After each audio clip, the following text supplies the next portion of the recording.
शुक्रिया।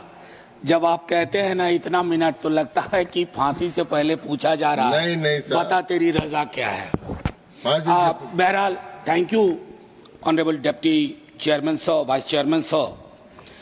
दो तीन छोटी छोटी चीजें हैं, उसी को कहूंगा। ज्यादा खुशी इस बात की है कि आज मणिपुर को ये लग रहा होगा कि हमारे देश का हिस्सा है, यहाँ के संवाद से, यहाँ के विमर्श से। सर, एप्रोप्रिएशन का मामला है। मैं बजट के दौरान अक्सर एक बात कहता रहा हूं कि अपने देश में डायरेक्टिव प्रिंसिपल्स में आर्टिकल 39 सब क्लॉज सी है। आज हम सबको जरूरत है कि हमारा बजटरी प्रावधान, बजटरी प्रोविजंस उस लेंस से देखा जाए ताकि आय का संकेंद्रण न हो, आय का असमान वितरण न हो, और बाद में जब कोई राज्य सरकार पीकेटी को बुलाती है तो उस पर भी नाराज हो जाते हैं लोग। तो ये खैर अलग मसला है। सर, मैं दो तीन छोटी छोटी चीजें कहने से पूर्व सबसे पहले तो ये कहूं कि आज जो भी दो चार चीजें कहूंगा वो मणिपुर के अपने भाइयों बहनों, उनके मृतकों, विस्थापित लोगों को समर्पित है। आलोचना नहीं, शिकायत नहीं, मैं अपने संदर्भ में कुछ चीजों को रखूंगा। सर, सिक्योरिटी के ऊपर आपने सोशल डेवलपमेंट के ऊपर सिक्योरिटी को तरजीह दी है।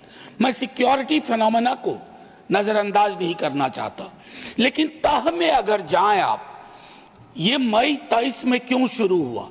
एक माननीय उच्च न्यायालय का निर्णय आया, हम उसका हम अवलोकन नहीं कर पाए कि इस निर्णय का अंजाम क्या होगा, जो लोग कहते हैं कि हमें अंदाजा ही नहीं था। दूसरा, ट्राइबल और रूरल डेवलपमेंट को लेकर के बहुत आशंकाएं हैं। उसमें भी एलोकेशन बहुत ही छोटा है कंपेयर टू अदर हेड्स।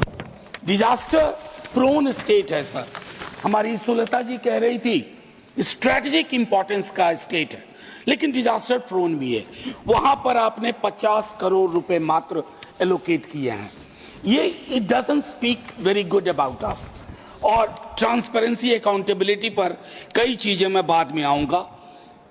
एक आध मिनट अगर ज्यादा समय लूं, सर एक कोट करना चाहता हूं। जमीना बॉमन, जिगमंड बॉमन की पार्टनर थी, होलोकॉस्ट सर्वाइवर थी।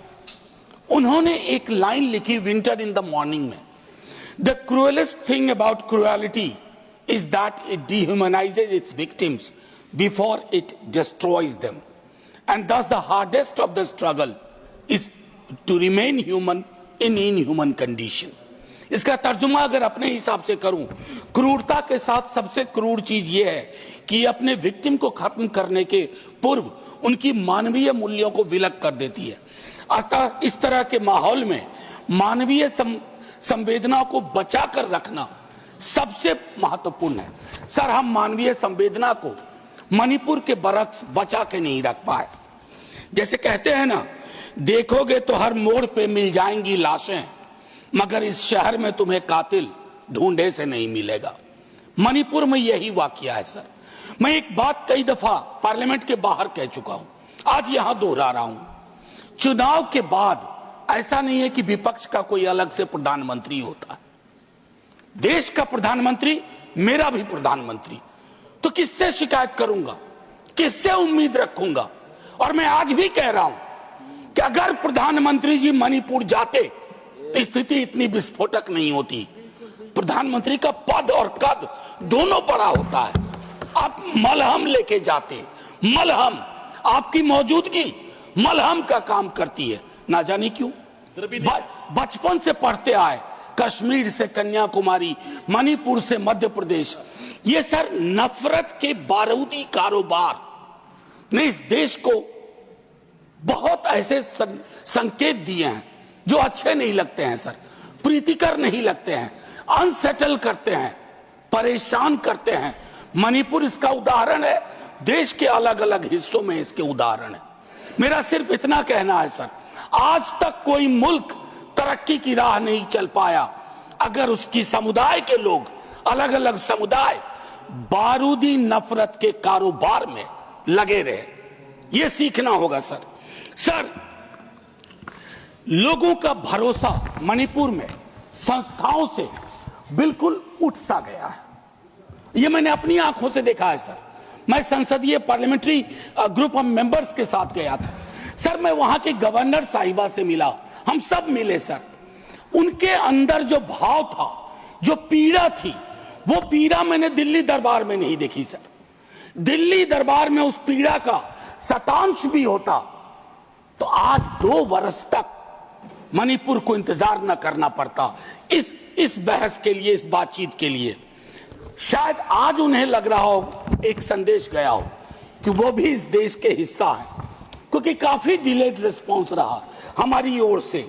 एक पीस पैनल बना, माननीय उपसभापति महोदय, बनने के काल से ही, निर्माण काल से ही वो कंट्रोवर्शियल रहा।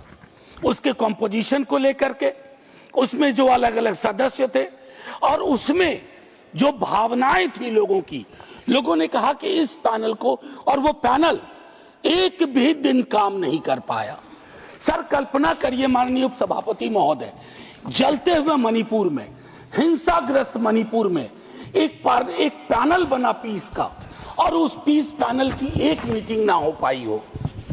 सर, आर्म्स टूटे गए। अभी हाल में लास्ट डेट 2 बार एक्सटेंड किया गया कि हथियार लोग लौटा दें। मुझे जानकारी नहीं है कितने हथियार लौट के आ गए और कितने नहीं आए। हमको लगता है कि संभवतः मंत्री जी अपने रिस्पांस में ये बताएं, लेकिन हथियारों के लौटने से महत्वपूर्ण सवाल यह है, समुदायों के बीच की खाई को पाटने के लिए हम क्या कर रहे हैं। सर, खाइयां यूं मैं नहीं कहूंगा कि आपके दल ने पैदा किए हैं, खाइयां रही हैं देश के अलग अलग हिस्सों में, लोगों के बीच में, इतिहास की समझ को लेकर के, वर्तमान की चुनौती को लेकर के। लेकिन सर, सुलह इस देश का डिफॉल्ट टेम्पलेट था। Peace building was the default template. हमने उस डिफॉल्ट टेम्पलेट को खारिज कर दिया है सर।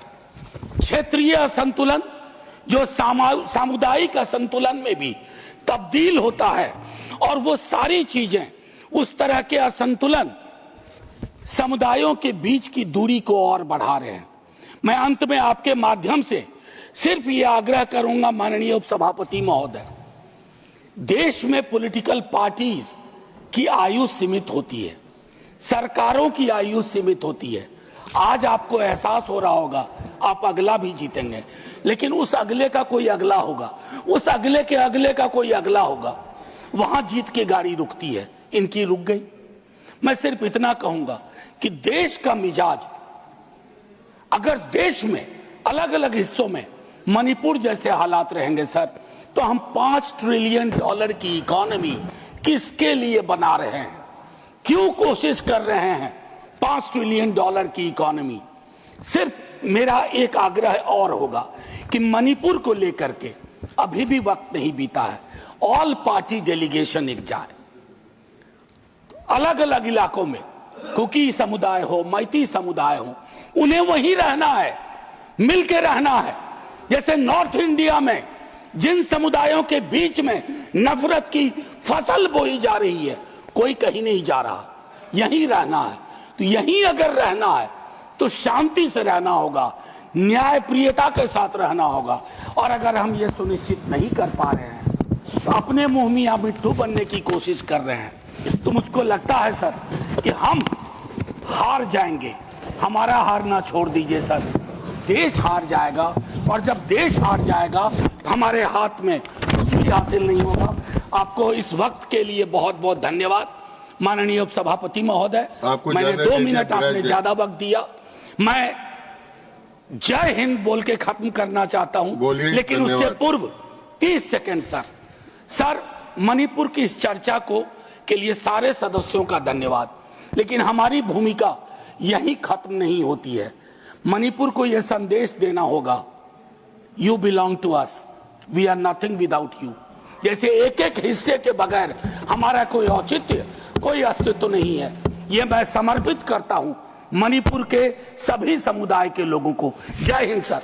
धन्यवाद। हाँ बोल। Set on record